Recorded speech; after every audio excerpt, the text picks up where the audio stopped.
हरे कृष्णा, राधे राधे सभी भक्तों को। आज है 15 नवंबर यानी दिन है शनिवार और आज है उत्पन्ना एकादशी व्रत मेरा और मेरी बेटी का। तो मुझे पूजा करनी नहीं थी तो बेटी ही ठाकुर जी को स्नान करा रही है और बेटी ने पहले जगा लिया था ठाकुर जी को। और आज एकादशी है तो पहले भोग नहीं लगाएंगे, ठाकुर जी को स्नान करा देंगे। गुनगुना जल ले लिया है, गंगा जल मिला करके अब स्नान करा देंगे बड़े ही प्रेम से। और प्यारा सा करना है श्रृंगार ठाकुर जी का। और यह एकादशी साल की सबसे बड़ी एकादशी है। जो भी एकादशी का व्रत उठाना चाहते हैं, शुरू करना चाहते हैं, वो उत्पन्न एकादशी से शुरू करें तो बहुत ही अच्छा समय है, बहुत ही शुभ होता है। और आज के दिन ना एकादशी मैया का प्राकट्य हुआ था। हमारे श्री हरि विष्णु भगवान के अंश से ही प्रकट भई थी एकादशी मैया। तो आज के दिन तिथि थी एकादशी, इसी पर भगवान ने प्रसन्न होकर उनका नाम रख दिया था उत्पन्ना। तो उत्पन्ना एकादशी है आज। और उत्पन्ना एकादशी व्रत की कथा बहुत ही सुंदर कथा है उत्पन्ना एकादशी की। जब हमारी एकादशी मैया उत्पन्न हुई थी दोस्तों, मुर नामक नाम का एक दैत्य था, बहुत ही भयानक दैत्य था।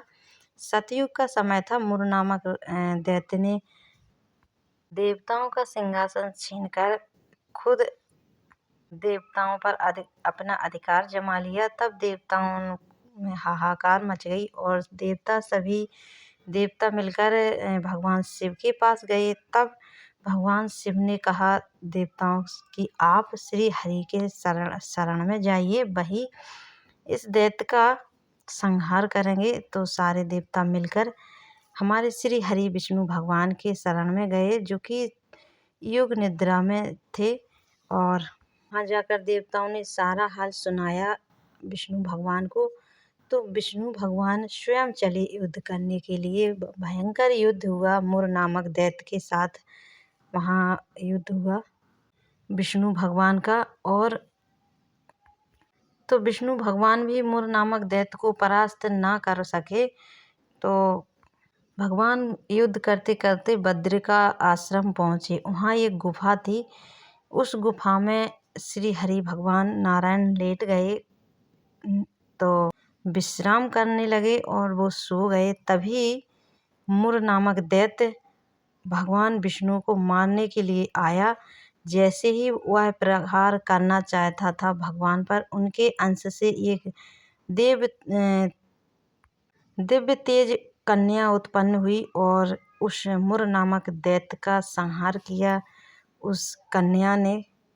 तब भगवान जागे और तत्पश्चात सारा हाल बताया उस कन्या ने। तो भगवान ने प्रसन्न होकर कहा, देवी आज एकादशी तिथि है, आज मैं आपका नाम उत्पन्ना रख रहा हूँ, जो कि आप मेरे अंश से उत्पन्न हुई हो। भगवान ने प्रसन्न होकर कहा कि देवी आप वर मांग लीजिए, जो भी मांगेंगी मैं प्रसन्न होकर आपको दूंगा। तो देवी ने कहा कि भगवान आप मुझे देना ही चाहते हो तो इतना वर दीजिए कि जो भी आज के दिन व्रत करेगा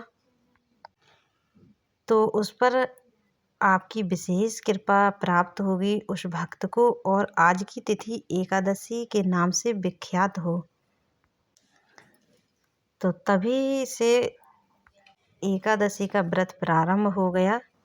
सभी भक्तों को जय श्री कृष्णा, राधे राधे। मैंने आपको बहुत ही संक्षिप्त में कथा सुनाई।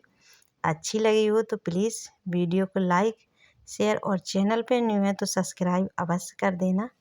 और हमारी बेटी यहाँ कर रही है ठाकुर जी की सेवा पूजा, यानी चौकी लगा ली है। आज मुझे सेवा पूजा करनी नहीं थी तो बेटी ने ही चौकी लगा ली है, वो प्रसादी सब रख लिए। अब कथा का रसपान हो रहा है, कथा पढ़ रही है। तो बड़े ही सुंदर लग रहे हैं हमारे कन्हैया। ये देखिए दोनों बाबू, बहुत ही सुंदर रूप है, बहुत ही प्यारे लग रहे हैं। ये देखिए इत्र सेवा हो गई। और आज के दिन ना एकादशी के दिन भगवान की विशेष प्रकार से पूजा अर्चना की जाती है, इत्र आदि लगा करके, और उनका विशेष भोग प्रसादी लगा करके पूजा अर्चना की जाती है। जो भी भक्त इस तरह से करता है उसके सभी मनोवांछित फल मिलता है उसे। तो एकादशी के दिन हमें किसी की निंदा चुगली बुराई आदि नहीं करनी चाहिए, और ज़्यादा से ज़्यादा नाम जाप कीर्तन करें, भगवान का ध्यान करें, और चाहे तो आप अखंड दीपक भी एकादशी के दिन जला सकते हो। और एकादशी के व्रत में ना रात्रि जागरण का विशेष महत्व है। जितनी देर जाग सकते हैं हम लोग, जितनी देर जागें, फिर इसके बाद सुबह में हमें इसी चौकी में पूजा करनी होती है। यानी कि हमें ये चौकी हमने लगाई है तो ये द्वादशी तिथि को उठाई जाएगी पारण के बाद। इसका विशेष ध्यान रखें। इसी चौकी में कल पूजा की जाएगी। तो हमारी बेटी की सेवा पूजा संपन्न हुई। और संध्या के समय तुलसी जी में दीपक अवश्य जलाएं, और ज़्यादा से ज़्यादा मौन रहने की कोशिश करें, और तुलसी जी की 11 परिक्रमा अवश्य करें। राधे राधे। मिलते हैं नेक्स्ट वीडियो में।